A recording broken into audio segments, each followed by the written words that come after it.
Bunları bilirdiniz. Part 2. Part 2. Part 2. Bunları bilirdiniz. Part 2. İlk önceliyle bu eve gelip kapı açıq eve girip buradan gelip eğer kamera moduna girsəz ve buraya gəlsə görə bilərsiniz ki 3 tane yumurta var.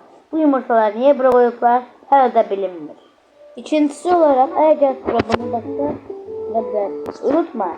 A'ya basıp B'ye eləyərək kanın saldırısı eləyə bilərsiniz. Üçüncüsü olarak buraya girip buradan gelip buradaki kanın arkasını görebilirsiniz.